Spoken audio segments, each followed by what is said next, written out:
สวัสดีครับสวัสดีอาจารย์สวัสดีคุณพ่อทุกท่านทุกคนมณิกะเหมือนเดิมเช่นเคยครับผมพบกันอีกแล้วครับกับล้มครับนี่แหละว่าถ้าออกบ้านครับตอนอยู่ในบ้านบ่ล้มเด้แต่ว่าออกมาบัดล้มรถครับนี่มันเป็นอย่างที่แหละก็นี่ครับว่าจะเอาลงมาฝึกนี่ละมือวันเนี่ยครับผมมาฝึกมันมาจับอยู่ตัวนี้แหละประจำเลยผมสังเกตเบื้องหลายรอบแล้วแต่ว่ามือวานผมมาช้ากับมันครับมาซ่ากับมันแหละกะมันที่จับอยู่นี่ครับนี่แหละน้ำงานเนี่ยซึ่งผมมาต่อมือวานเนี่ยผมกับมาเนี่ยครับใส่คันแท้นี่แหละนี่ครับเดินนั่นนะใส่หนุกอยู่มุมนี้พอดีนี่ครับระยะห่างกันนี่ครับประมาณ10 กว่าเมตร15 เมตรได้เยอะครับผมมาซ่ากับมันครับเมื่อวานเนี่ยมาแล้วมันขันอยู่นี่แหละครับตอนผมมาแล้ววันนี้มันพอตอนมันมาเห็นผมแล้วมันไปแล้วมันกลับคืนมาเลยครับวันนี้เมื่อนี้กับมาเศร้ากับมันเรื่องนี่ละจะมาดักไว้หมองเก้านี่แหละครับกับนี่ละคนไส้มันเป็นพะเนียดนะครับแต่ว่ามันใบน้อยบ่รู้ว่ามันนี่เป็นตะไส้ผู้บุแต่ว่าคันเป็นพะเนียดบ่วงนี่ก็น่ารุ่นอยู่ครับเนี่ยพะเนียดบีดเนี่ยผมว่าซึ่งเป็นห้อยคนไส้มาจากครับนั่นต้นกับขันมันมีใบหลายมันก็เป็นตะไส้อยู่หรอกครับแต่ว่ามันนี่แหละขวาเสียคือว่ามันติดทางรถเที่ยวเลยครับเนี่ยมันก็นี่แหละครับขันอยู่นี่เป็นนกเสียงน้อยแล้วครับเดี๋ยวผมเอานกลงไปใส่ครับดักล้อมันเบิ่งดักล้อมันเลยเข้าเหมือนเสาเลยดักบอลมันกับมันที่มาปะเดี๋ยวก็จังได้รุ่นกันครับวันนี้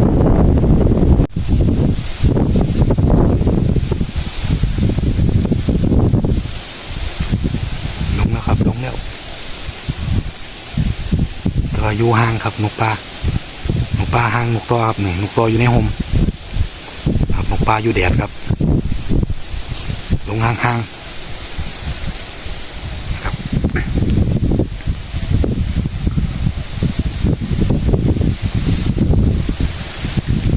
เอาบุ้งถึงยางใส่บ่วงมาเอาล้อรุ่นบ้างครับเฮาวันเนี่ยลงแล้ว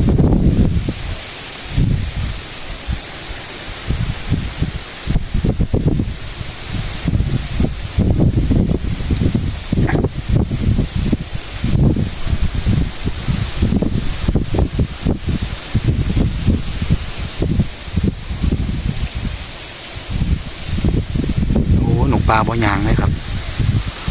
คือบ่น้อบ่ยางเข้ามาหาลูกต่อเลย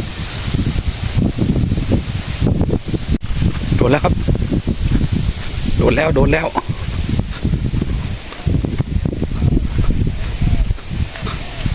กับสุดสิยางเขา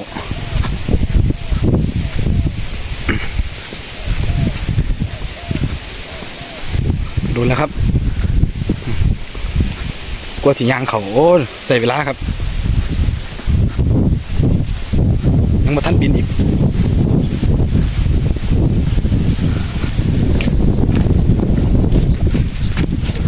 โดนแล้วจัดแต้มแรกสำเร็จครับ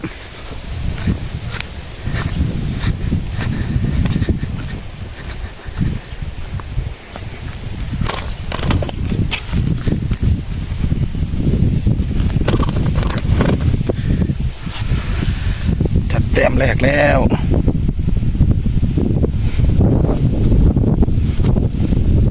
เต็มข้อครับถึก2ครับถึกคอก็ถึกนิ้วเรียบร้อยเสียงเล็กนะครับโอ้ผลมันครับตอนแรกก็ยืนอยู่นี่ครับบ่วงใส่ระดับนี้ละใส่ต่ำปลดล็อกแล้วครับอาเซนก้านกฝึกคู่เกิดอาดูอินครับคู่เกิดแท้ๆของอาดูอินชุดนี้เป็นตัวผู้2 ตัวครับสายโผลผูครับนี่เฉลยสวยๆเลยครับเนี่ยเสียงเล็กครับ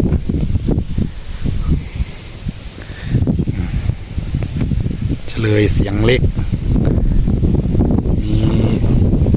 มีบัวแต้มครับของดีไม่มีแต่ว่าขาใหญ่ดีครับนี่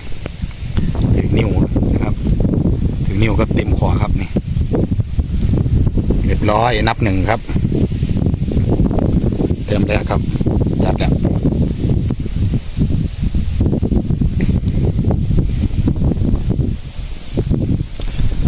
สำเร็จจนได้ครับอาเซนกาลูก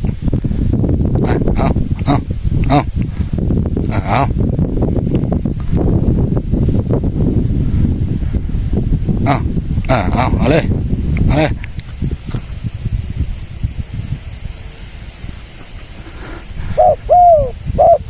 นี่ครับเรียบร้อย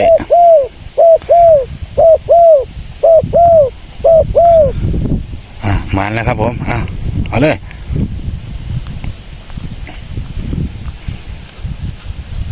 ผู100%ครับแบบนี้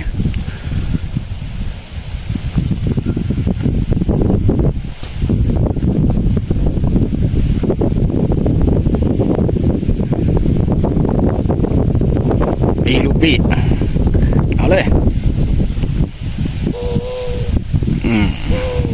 ห้องอุกเลยครับปลดล็อกสำเร็จครับ1 แต้มวันนี้มาแล้วครับขอบคุณครับไปต่อไปเฮ้าป่านเนี่ยมาแล้วครับขอบคุณครับ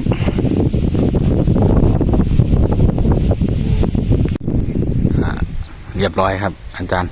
คุณพ่อเบิ้งเรียบร้อยครับนกฝึกเขาปลดล็อกแล้วครับนี่นะครับมันไม่ได้ตั้งกล้องครับเพราะว่านี่นะมันสถานที่มันพอเหมาะที่จะตั้งกล้องนั่นขึ้นเลยวันนี้สเต็ปขาดีอยู่ครับคู่ยางอยู่กะบ่ยืนขาตายคู่หรอกครับกะยางบืนเสียกอยู่ผล2 ดอกครับนกปลาลงเลยตอนนั้นนะ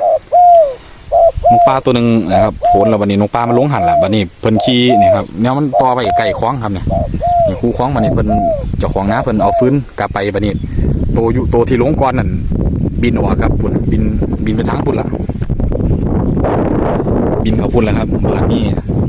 เพราะตัวนั้นบินออกไปบัดนี้มันมีตัวหนึ่งอยู่ทั้งนี้ครับนี่ตัวนี้บัดลงเลยครับอันนี้นี่แหละก็ตามที่เห็นครับก็ลงที่แรกก็ลงตีกันแล้วบัดนี้ย่างออกมาห่างๆแล้วก็ย่างกลับเข้าไปอีกรอบ2กันเรียบร้อยครับนี่บัดอาเซนกาครับจัดเรียบร้อยครับ1 แต้มแรกครับปลดล็อกสำเร็จแล้วนี่ครับ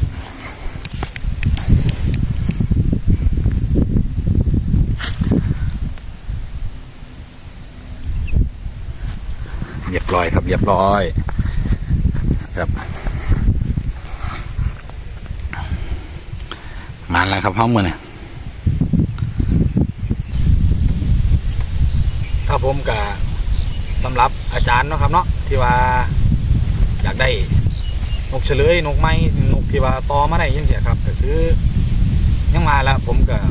ก็อยากส่งคนไหนครับเพราะว่า1ละถ้าเขาเสียคานกมาสมมติว่า1 ใบแดงนะครับเนาะหรือว่า2 ใบแดงที่เสียเราวันนี้อาจารย์หรือว่าคุณพ่อที่ว่าอยากได้เนี่ยวันนี้อยู่ทางไกลครับผมก็เลยก็อยากส่งเพราะว่า1ถ้าอาจารย์กับคุณพ่อเสียค่ารถมาหาแดงที่เสียนกราคาแดงเดียวหรือว่า2 แดงหรือว่าเอาบาง2-3 ตัวเสียครับมันกับบาง3 แดงเนาะแล้วเสียค่ารถอีกหาแดงเสียมันเป็น8 แดงนะครับวันนี้ค่ารถมันแพงกว่าค่านกอีกบ้านี่5 จัง 1เอาไปแล้วนกว่าเป็นต้อนั่นเสียดายครับเสียดายเวลาแล้วครับเสียดายเวลาเลี้ยงนั่นแหละแล้วก็เสียดายความรู้สึกความ5 จัง 1เบิดขึ้นมาต้อง8 แดงนะครับ8 แดงนี่ถ้าอาจารย์หรือว่าคุณพ่ออยู่ไกลๆเนี่ยมารับเองเนี่ยนกราคา8 แดงนี่มันได้เป็นนกแอบเลยได้ครับนกมูที่ว่าจดคู่แล้วเทียบคู่แล้วแอบแล้วนี่ไหมครับนกแอบแล้วแล้วกันฝึกมีเฉลยตัว2 ตัวเสียจังสมมติว่าน้ำคุณพ่อทีมงานน้ำผมนี่แหละใกล้ๆกันกับจังคุณพ่อสายันจังเสียกันนกเล้ากับราคาบาง7 แดง8 แดงยังเสียครับกับถ้าเขามาเอาเองมานี่มันจะได้ตัวดีกว่าที่ผมว่าก็ผมสิบ่อยากเป็นอย่างคือบ่อยากส่งนกไม้หรือว่าบ่อยากเอานกไม้หายไปยังเสียมูนกต่อมาอะไรยังเสียมันนี่แหละครับปัญหามันก็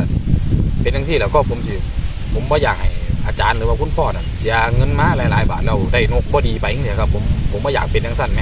ผมบ่อยากให้ที่ว่าเนี่ยครับก็ถามว่าอยากได้เงินบ่ก็อยากได้อยู่ครับไอ้ที่บ่อยากได้เนาะครับเงินมันก็อยากได้ทุกคนแหละครับแต่ว่านี่แหละผมกันเอานกไม่ไปแล้วเนี่ยมันบ่เป็นเนี่ยถ้าจังโตเนี่ยซื้อไปเนี่ยดิ้นเศร้าเนี่ยเฮ็ดจังไหนครับเนี่ยก็สิได้ปล่อยถิ่มหางนึงดิ้นจนว่าหัวแตกดิ้นหางมุมนึงเนี่ยมันก็บ่เป็นตะเลียงครับผมก็เลยนี่แหละบ่อยากให้คุณพ่อกับอาจารย์เนี่ยแบ่งไปมูนกใหม่ๆเนี่ยมูราคามันถือกว่าค่าส่งครับแต่ แต่ว่าถ้าอาจารย์หรือว่าคุณพ่ออยู่ใกล้ๆเขามาเบิ่งเอารถผมว่ามันสิง่ายกว่าครับก็ยังมาแล้วแต่ว่ามันก็เสียค่ารถคือกันแหละครับแม่นผู้ว่าอยู่ทางไกลเราอยากได้ก็สูดีครับผมมาซื้อนกตัวเลยดีกว่าซื้อกับมูสิว่าซื้อนกเอียบที่ว่ามันติดเฉลยแล้วบางตัว2ตัวนะครับเพราะว่า1ละถ้านกราคาบาง8แดงนะครับเนาะ8แดงแล้วถ้าคุณพ่อเสียค่านก8แดงแล้วค่ารถอีก5แดงที่มันก็เป็น13แล้วครับ13นี่ได้นกไปเลี้ยงประมาณเดือนนึงหรือว่านิดน้อยนี่มันก็พอต่อได้ก็แอบได้แล้วก็แนวนกมันเคยเข้าพะเนียนแล้วมันก็ดีพอเล่นก็อยู่ครับดีกว่าที่เฮามาซื้อเอานกใหม่นกเฉลยแต่ผมว่ามันเสียเวลาถิ่มซื้อดอกมันก็บ่เป็นตาแบ่งไปเลี้ยงหรอกครับถามว่ามันก็อยากให้ด้วยครับคันจังอยู่ใกล้ๆบ้านใกล้ๆจังซี่เขามาเอาเองมันก็ตัวละใบแดงใบเดียวนึงมูตัวดีคัดเสียงกับ3แดงหรือว่า2แดงเนี่ยมันก็นกไม้มันก็ผมขายกับประมาณนี้แหละครับแต่ว่ากันนี่นะครับก็เลยอยากเว้าให้คุณพ่อให้อาจารย์ฟังนิดหน่อยว่าเป็นอย่างคือว่าอยากส่งกับยังว่าแหละครับมันก็ถ้าจังนึงนี่เดี๋ยวมันมีปัญหาอย่างที่แหละครับว่าอยากให้มูได้ผมอยากให้คุณพ่ออาจารย์เลี้ยงตัวดีๆเลยแหละแต่ว่าสำหรับผมนกปะเนียนเนี่ยก็พอได้นั่นปานใดหรอกครับก็ถือว่าคาดไว้อยู่นี่แหละก็ตัวใดมันขึ้นไว้มันยังกับเพราะราคาตรงกันทั้งเสียมันกับพอแบ่งได้อย่างที่นะครับนอกจากว่าตัวใดเจ้าของสิมากที่ดีก็สิยังไม่ฟังอย่างที่นะครับก็นี่นะครับก็ฝากคุณพ่ออาจารย์นี่แหละก็นี่ครับมาเว้าสู่ฟังกัน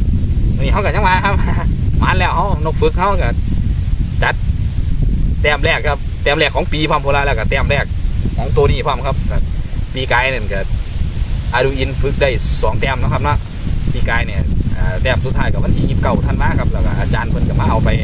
วันอาจารย์ทั้ง101หลังปีใหม่เราเพิ่นก็มาเอาไปประมาณวันที่5 มกราอาจารย์เพิ่นก็มาเอาไป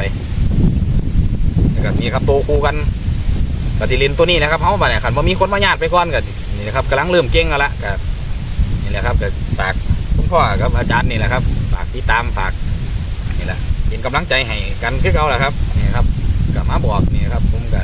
อยากอธิบายหลายเที่ยแล้วครับเรื่องเนี่ยครับนี่ครับพอมีโอกาสมาได้เว้ากับคุณพ่อกับอาจารย์เที่ยกันนี่แหละครับขอฝากเรื่องนี้แหละครับนี่ครับพาพ่ออาจารย์เดี๋ยวไปเบิ่งลูกนกครับบัดเนี่ยเพราะว่ามันมีลูกนกที่ว่าโตใหญ่แล้วล่ะนะครับมีหลายโตอยู่ที่ว่าอาจารย์เพิ่นทักมาสร้างจองไว้เดี๋ยวสิพาเขาไปเบิ่งอยู่ในบ้านครับว่ามีนกตัวใดเนี่ยแล้วก็แต่มันฝากมื้อวานมื้อก่อนเนี่ยครับกับฝากมาอีกอยู่โต2โตอยู่แต่บ่รู้ว่ามันฝากเบิดไปล่ะเพราะว่าเนี่ยครับช่วงนี้ลมนี่ปัญหานี่ลูกนกนี่ส่วนมากสิฝากออกมาแล้วก็ตายครับเพราะว่ามันหนาวนอกจากซะว่าแม่มันสิตุ่มเอาดีครับก็ถ้าแม่มันแหนบดีตุ่มดีก็มันอาจจะรอดครับแต่ว่า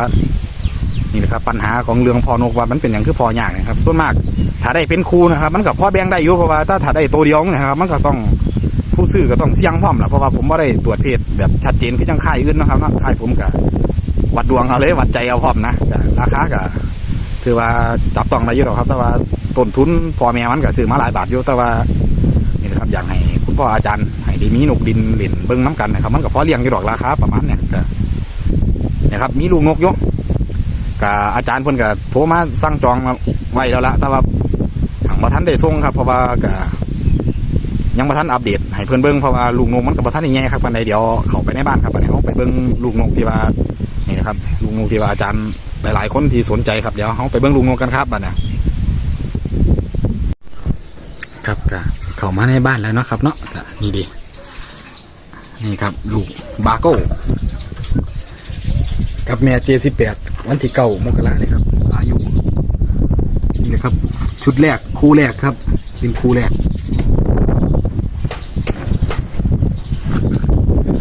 ก็ชัดเป็นเลยครับนี่ครับคู่แรกออกหางมาละตัวหนึ่งอีกตัวหนึ่งกับนะครับพอท่านออกได้กันนี่ครับตัวใหญ่ไว้อยู่นี่ครับส่วนคู่นี้กับนี่ครับเป็นนาคอดกับแมรีเคครับ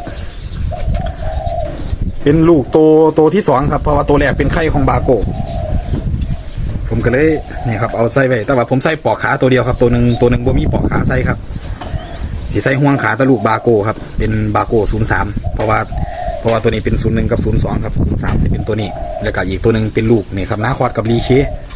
สายพัฒนาครับในค่ายกับบอใส่ห่วงขาครับเดี๋ยวเอาไว้ก้อนบรูดถูแม่แล้วก็ดีใบพัฒนาต่อยอดต่อไปครับตัวนั้นส่วนนี้ครับ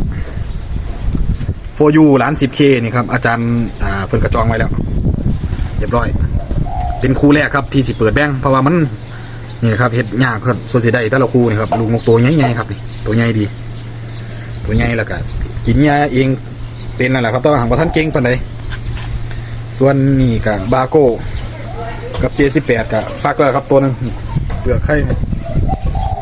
แตกออกมาแล้วตัวนึงครับได้หน่วยเดียวอีกหน่วยนึงไข่บ่มีเชื้อครับนี่ครับเดนเจอร์ฟักแล้วตัวนึงอีกตัวนึงบ่รู้ว่าฟักไปนี่ครับส่วนอาจารย์ทางชัยภูมินะครับเพิ่นอยากได้ลูกเลนเจอร์นี่ครับเป็นลูกโทนครับลูกตัวเดียวบ่รู้เพศครับนี่ก็กินยาแล้วล่ะครับกินเองเก่งแล้วล่ะแล้วแต่ว่าหังบ่ทันชัวร์ปานใดเพราะว่านี่ครับนกยังบ่ทันได้ถึงขวบครับขวบเดือนนี่ครับลูกนกเป็นตัวเดียวครับที่เปิดแบงค์ตัวแรกเป็นลูกโทนครับวัดดวงเอานะครับส่วนลูกบองหลานี่ครับลูกบองหลา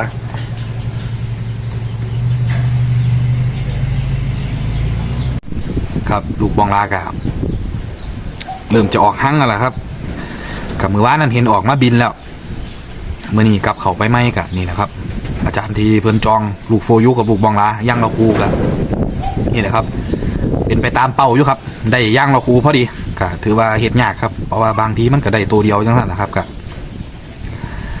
ประมาณนี้ครับเนาะก็คลิปนี้ผมก็สิขอจบคลิปไปเพียงเท่านี้นะครับก็ฝากกดไลค์กดแชร์กดติดตามเพื่อเป็นกำลังใจให้ผู้เฮ็ดคลิปนี้ด้วยครับจะได้เฮ็ดคลิปเกี่ยวกับเรื่องของเขามาฝากพี่ฝากน้องฝากคุณพ่ออาจารย์ทุกท่านทุกคนคือเก่าล่ะครับมื้อนี้กับผมขอลาไปก่อนนะสวัสดีครับ